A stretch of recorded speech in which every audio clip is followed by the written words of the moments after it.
There was no explosion I could point to, no single moment where the world ended. It just stopped. No engines, no voices, no phones lighting up pockets.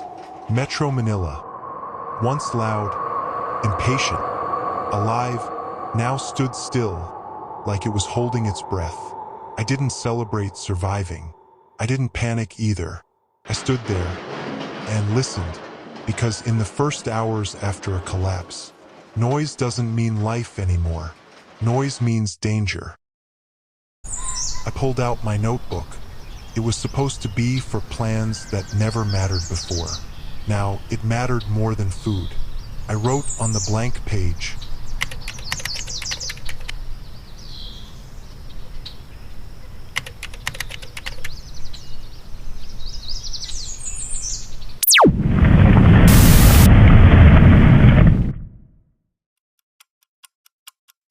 the streets looked familiar and wrong at the same time. Cars abandoned mid-turn, glass glittering on asphalt.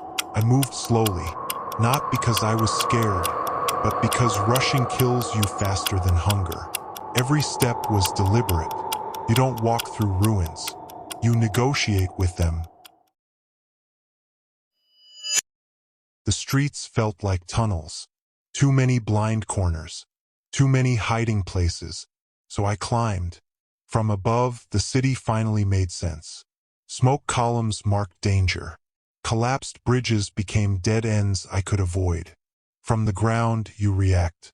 From above, you plan. I avoided malls, avoided supermarkets. Places people ran to are the first places that turn violent. Instead, I looked for what others ignored. Maintenance rooms, security posts, office storage closets. I found a flashlight, batteries, water bottles left behind. Enough. Survival isn't about taking everything. It's about taking what you can carry quietly. I was already prepared, not for this, but for something. My go bag wasn't perfect, but it had water purification tablets, basic tools, duct tape, rope, a folding knife. Preparation doesn't make you fearless. It makes you functional.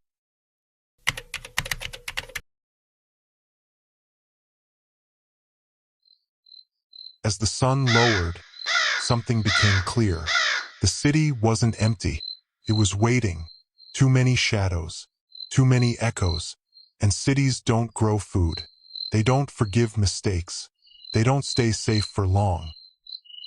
I thought about my family, far north, where the sea meets the sky. If I stayed, I would survive days. If I moved, I might survive years. That's when I knew. This wasn't a shelter anymore. It was a trap.